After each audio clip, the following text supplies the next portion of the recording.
us to your girlfriend. Today is the 2019 Westshop Tour. We're going to tour the shop, show you what we've got. Yeah. Hey, welcome to Westshop. This is my fake YouTube personality. Wow! No, I'm just kidding. We don't do that here. We don't do that. But if we did, I would feel like I did pretty good. So rate his YouTube personality in the comments. Yeah! First stop in the shop tour. Yeah, this is our shop. This is the tour. And this is a car. And this is an AE86 Corolla that is undergoing some massive changes. This was a car that we built last year. We raced it at Grid Life in Colorado. We blew a ringland out of it, so that wasn't very cool. And that's about the only event that this one made it to last year. As you can see, it's got no motor. Oh, I was just about to ask, what does it have in it? It's got nothing. The answer is nothing. Yeah. What did it have in it? This is a SR20 car. So this actually uses a SR20 out of a Nissan 240SX or an S13. We had it tuned on standalone. It's running AEM version 2. But because of the ring landing failure, we pulled the motor out and we're fixing it. That mad camber for them sick drifts, dog. Yeah, this thing. Old Bessie.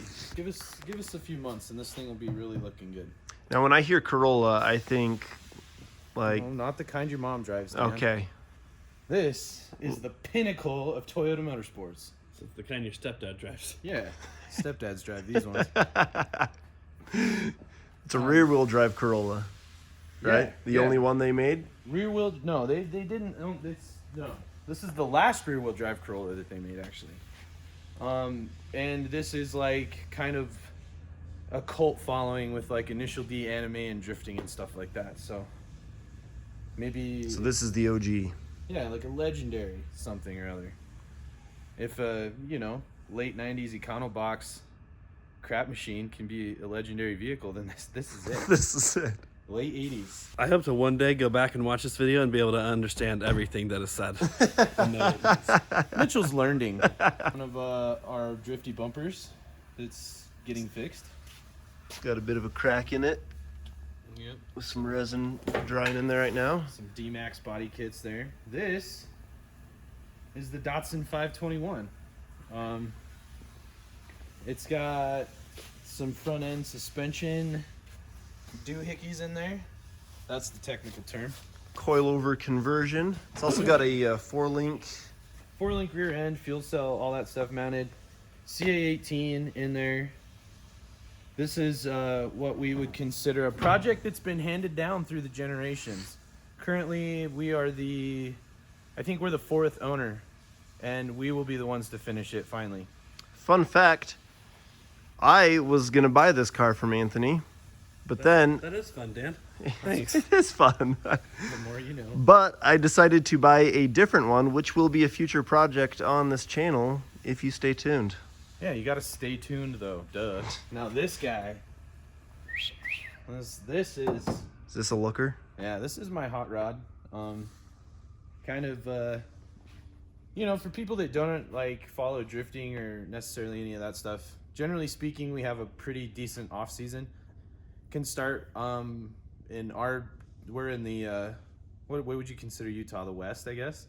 Mountain West? Mountain West. So we stop right around September, November, or September, October, and then we'll kick back up in March. So we're in the middle of December right now, so all the cars are kind of tore down. Lots of parts being stacked inside to finish this stuff up. Well, lots of parts being stolen from this to go on other things. Yeah, that's kind of how it goes sometimes. So this is my S13 convertible. S13 is referencing this front end, which is missing its headlights, but that was a Japanese-only front end. We never got those in the States. In Japan, as far as I know, Japan never got 240SX convertibles. So these were made in California, actually. So it's kind of a weird, So this is Frankenstein a bit. Yeah, she doesn't know where she's from or any of that stuff. This car How confusing. is my 2020 competition car. It's got full KTS suspension, GK Tech stuff, yada yada, bing bang boom. Essentially, it's a pretty wild car without a motor in it as well. In its heyday, Yeah, had a motor. This car actually that hasn't. one. This car actually hasn't had a heyday yet. This car's gone through. still looking for its heyday. Yeah, 2020 is gonna be its heyday. We got the, underglow on it and the sweet Trax Customs equipped boat speakers on there. This is the party machine. Is it a boat or is it a car? My money's on car. I don't know. Another 240SX. You might start seeing a theme here. We do a lot of 240SX stuff. This one we've done an LS1 in it. Built up the LS1 a little bit. You guys should write in the comments if any of these projects are interesting, and then maybe we can do another episode of going more into depth on them. This one is a work in progress. Recently we just did the tube frame on the front, mounting the radiator. The bumper for this one, that one over there. So he's getting ready to mount all that in. We've got some oil coolers and we need to put a power steering cooler over here on this side, right? Yeah, we're gonna do power steering on this side, and then we've got our radiator overflow and our catch can. So this one's still a work in progress, but it's a decent ways along. Yeah, this one will probably be done in the next couple of weeks. We've also done quite a bit of work on this one as well. Full roll cage, Brides. everything. Yep, handbrake. Basically, would be a very competitive, or it is a very competitive drift car. So this is the motor for the convertible, another LS. This is the one that might be going in the vert. No, this one for sure goes in that one. But I'm gonna change some stuff up on it. We're doing a mild build. We're gonna be doing a 5.3 block with flat top pistons. We're gonna be using 706 truck heads, so that should raise the compression up quite a bit. And then LS6 intake, LS6 cam, and valve train upgrades. So I'm really hoping that we have that'll be a good combination for, I don't know, like 300 to 350 wheel horsepower. Is that a casual 1JZ that I see right there? No, that is actually a casual RB25 out of a Nissan Skyline. So close. Yeah, they're pretty much the same thing. I mean, they're inline sixes. They're both. That's a 2.5 liter. A 1J is, I think it's a 2.5 liter as well. So they're like just brothers from other mothers, I guess, apparently. So I'll explain this. Kind of redundancy here. These are both the same car. Now, this one was the 240SX that would have came with a KA motor. This was what we got here in America. This was our American version, okay? Now this thing is the exact same car called a 180SX that came factory with an SR20 engine, but is right-hand drive because it was made in Japan. Would you look at that? Yeah, same car. Same, obviously, kind of styling on those two. Two different parts of the world. Yeah, this one's a boo-boo there. Preston kind of got a little wild in her one day and took out a cone. So don't hit cones, they hurt. That was a mean cone. It was a pretty savage cone. Gulf GTI in here that's in for, we're fixing the brakes and the bag system on it because the bags leak really bad. Obviously, it's in the middle of project mode as well, so. We got a whole wall of stuff here. Is all that working? Yeah, this is all. We've got LS intakes. A lot of trannies. Yeah, you got SR20 trans, Skyline trans, T56s. That's an automatic Skyline trans. We got AC systems for SR20s, big wings, Alternators. core starters, core alternators, stuff like that for the Japanese motors. Intakes for RB20s. Obviously a lot of radiators, another SR20 block, another 5.3 LS block, steering rack, suspension arms, bins of miscellaneous interior. 240SXs are pretty cool. S13s are almost 30 years old now though, so we like saving all the bits so we have them in case we need them. This is a fully built KA24 that we don't know what we're doing with that. There's a fully built SR20 ready to go as well. Don't know what we're doing with that. No, I call dibs. Dibs. And then ECUs and ECUs, valve covers, intake manifolds, turbos and turbo accessories, piping, and a couple old Subaru blocks. We have a weird affinity with Subarus.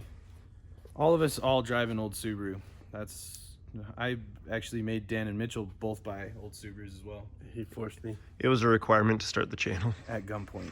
What's this old thing? Here's the Chevelle. Now, the Chevelle is probably one of the hardest projects we've ever taken on, I guess. Because it came with 3 full cars worth of spare parts. And it was tore completely down, all the way down to nothing. So we actually unloaded an entire enclosed trailer with this car and all the parts in it, and it's been a bit of an adventure trying to put it all back together. This one's actually basically ready to go to paint right now. I don't know if we have any V8 muscle car guy heads, but that is a ZZ430, which was a crate motor back in like 99-ish. 430 horsepower. They only made 430 of them. This one's actually numbered number 51. Really kind of neat because it's never been fired up yet. So as soon as we get it back from paint, we'll hopefully fire that thing up and do some cool stuff with it. What up? It's me, Anthony again. Throwing it all the way back to 2003 with this bad Jesse.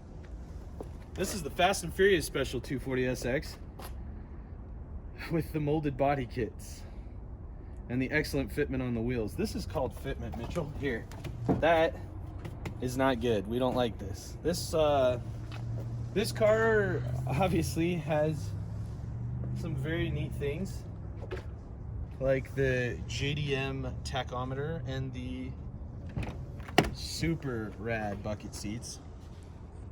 It's like a Checker AutoZone special. Yeah, remember Checker Auto? Yeah, I do remember, and that's exactly where those came from.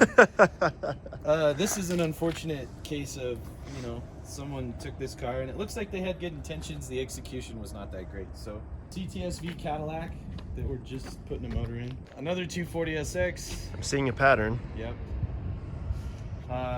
Catfish Z28 Camaro. This here's the Yee Hot Rod of the Year. We just buy these to pull the motors out of and then throw the rest of it away. They have LS1s in them? Yes, they do. Oh, look, more of those Subarus. This one's Dan's Subaru. That's my daily driver right there. This is It's Derek. this ugly thing. Derek's the fab guy. Sorry, I didn't know it was yours. Thanks, Dan. This is a Toyota Celica. They came to us about the way you see it now. But it's got a Beams motor in it. Beans. What a surprise. What is that original to? The Beams motor came in a Toyota Altezza in Japan only. Or I guess the UK too. Not domestic to us. So that motor was actually never produced in the United States. We got the old Datsun 510 over here. That has a Nissan S14 SR. It's seen better days. Just a little dusty. Things get dusty around here pretty quick, so. This is my daily driver. Another Cadillac CTSV. Another Looking one. Subaru. Yeah, You must have done the catalytic converter on it. it's the Cadillac converter. That was the Cadillac converter. Got another Sylvia here. That's not a real one. That's a fake one. Tricked you. Got you good. I It feel has real Silvia parts on it. It's just this is a left-hand drive car. So that's just a 240SX. what a liar. We got a Corolla. We got a E30 project that came in that we're gonna finish up the LS swap and stuff on that. This is an absolute unit here, folks. This is the free candy unit. With heavily expired license plates, in case anyone hasn't noticed that yet. This is our diesel 7.3 van. So we use this to, we pick up cars and drive it around, haul parts, stuff like that. Cool. We don't take kids in it. No, it was just a joke. That's just a joke. It's free candy for adults. Free candy. For adults. 18 and up. Only. And then we've also got an entire yard filled with cars. Yeah, we haven't even got to the 1J cars or the Nissan Skylines or... That's all in there. But let us know if you enjoyed this video, and if maybe it does well, we'll go through the yard and show you everything that's in there. If not, it'll be our little secret. I got a lot of secrets. So now we're gonna take a little break, and Stepdad's gonna show you how to do a burnout. Step 1, get some American muscle. Step 2, make sure the homie's got a seatbelt on. Step 3, do a burnout.